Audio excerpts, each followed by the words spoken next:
got a strong sense of style. Trinity loves her hats. They love colors.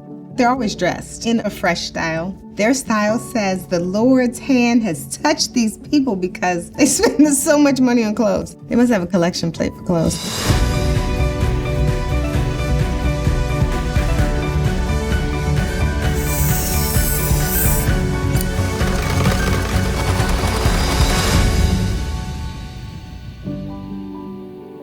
Hello, Focus Fashion fans, and welcome to Dressed, a series that celebrates the costume designs of Focus Features films. In today's episode, we are heading down south for the bold and stylish costumes of Honk for Jesus, Save Your Soul. Regina Hall stars as Trinity Childs, proud First Lady of a Southern Baptist megachurch. After a scandal involving her husband, Pastor Lee Curtis Childs, played by Sterling K. Brown, the church is forced to close temporarily, leaving Trinity struggling to manage the aftermath. Now Trinity and Lee Curtis must rebuild their congregation and reconcile their faith by all means necessary as they attempt to make the biggest comeback that commodified religion has ever seen. Showtime! Oh. First Lady and Pastor Child's wardrobe in the film shows just how successful their church was in its glory days, from the sleek suits to the daring dresses and to, well, some of the best hats I've seen in a long time. Let's go take a closer look. You know, we like to keep a few options here on the church's campus. Never know when you're gonna need something. Well, there was such a joy and exuberance to all of the clothes both of these characters wore in the movie. But I loved what Trinity wore when she showed up in this red power suit. It was so great because she could sit here in a really bleak gray room and pop with this head-to-toe red. But the way that's really buttoned up showed that she was in charge. And of course, Trinity was definitely in charge. So that's good. You can cut. When she was sitting there in the pew of the church talking to the documentary cameras in the film, she was wearing print on print, which I actually found it very interesting against the stark background of the church, the wood, the pews. But she said, hell no, I'm gonna stand out. And she did so with this sheer blouse, with the print, against this florals. Again, she was not about to fade into the background. She was gonna make a statement, and she did. Check me out. Don't it look like I've been favoring the Lord? If anyone is gonna hold up to the First Lady, well, it would be her husband, Lee Curtis. Sterling K. Brown's character wore his fair share of patterns, colors, and, well, statement-making accessories. I love this suit. This is one of the first suits he wore at the top of the movie, preaching to his congregation, really in its glory days, and you can see that he wanted to make a statement. And of course, the colorful shirt, the pattern on this suit, the plum colors, but look at that tie and look at that pocket square. Everything was about making a statement, and Pastor Childs did it. With some beautiful Prada.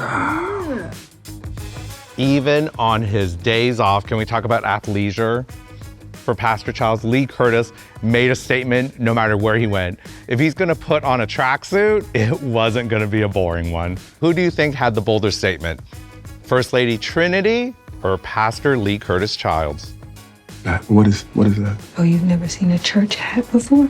You can't tell a story about church in the South without doing it with hats.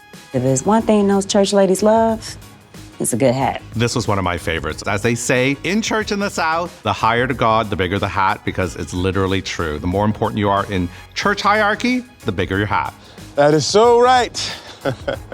So this is a fascinator. Simple, easy, bright Easter colors, which was very, very signature of church in the South. Here you've got feathers and sequins and a pink rose and shine. It really was about the bigger the better. Well, I guess the more bold the better.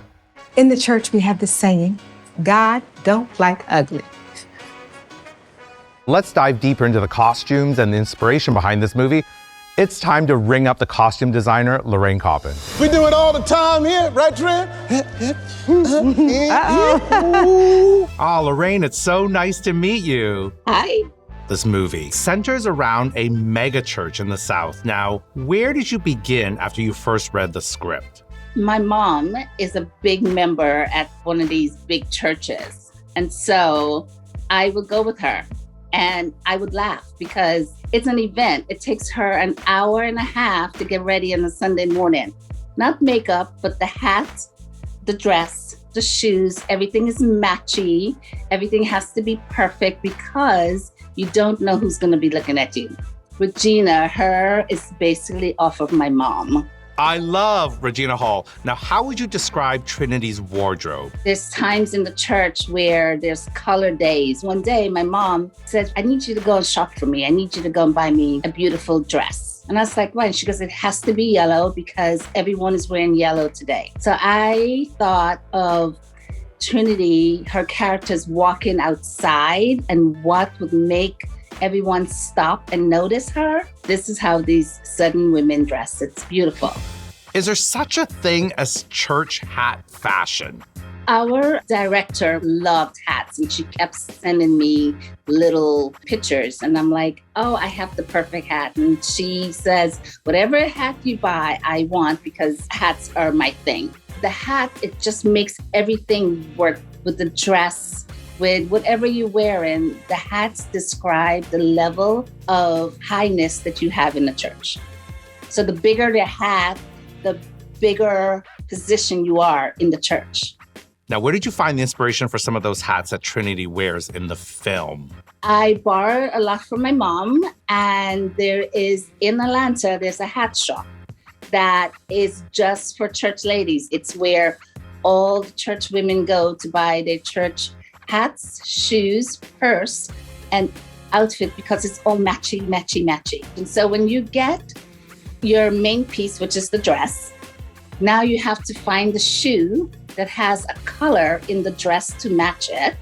And then you have to match the hat with the purse. It's the whole thing. And I interviewed 3 women from the church, and that's what they told me. They were like, everything we have to coordinate to make everything pop. I'm like, okay. And the bigger and the more like just outrageous of a hat or an outfit, it's prime. It's perfect. They love it that way. All right, let's talk about Lee Curtis. Now, I love Sterling K. Brown's character in this film as well, and he certainly was as flashy as the First Lady. How would you describe his costumes? Years and years ago, I don't know if anyone's going to remember, there was this amazing preacher. When you saw him, he always looked like a pimp. He always looked like he was doing something a little shady, and that's Sterling's character.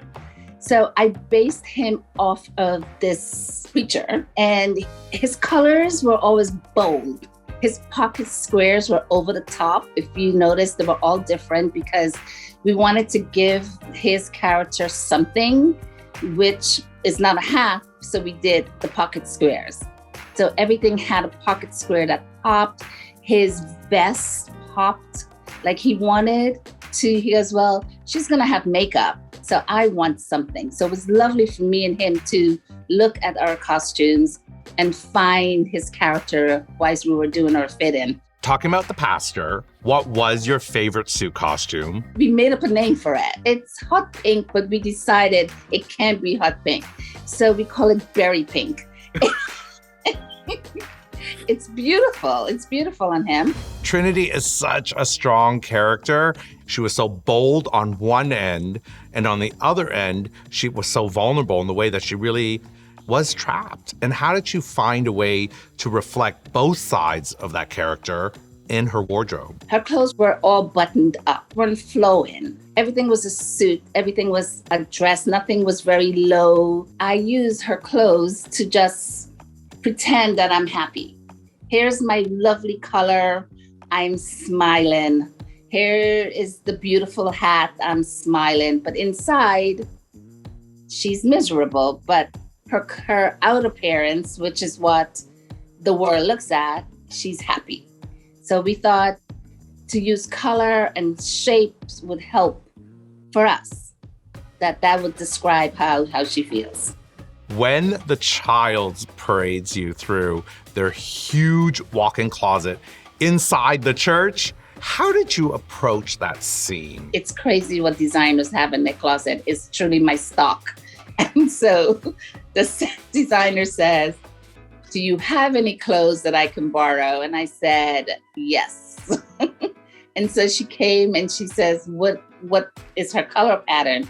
And I said, every color in the rainbow, just make it look like she's very wealthy. And so we just picked out stuff from the closet and put it there with all the shoes, with the bags, and made it really pretty.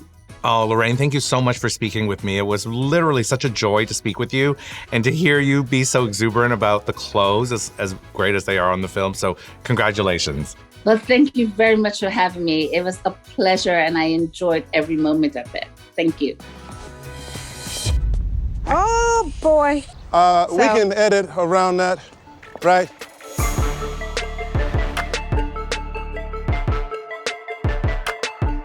Wow, this is it, you guys. This is the titular moment in the movie where the pastor and the first lady are out on the street with their sign. They're honking for Jesus with the megaphone, getting everyone to come back to their church.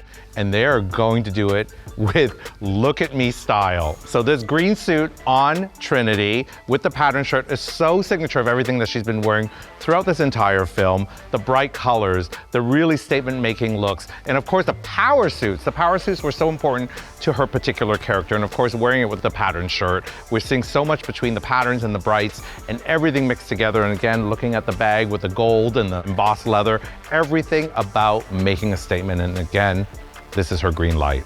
And Pastor Childs is certainly not going to take a backseat to his first lady.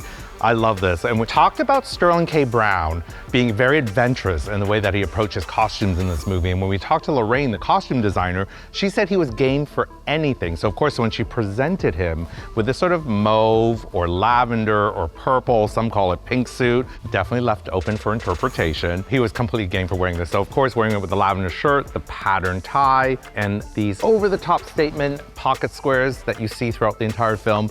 And again, we got this from Lorraine as she found this off the rack and it fit Sterling perfectly. Well, thank you for joining me for this episode of Dressed. And I hope you enjoyed these show-stopping and sometimes traffic-stopping costumes of Honk for Jesus, Save Your Soul. And I can't wait to see you all again next time. Until then.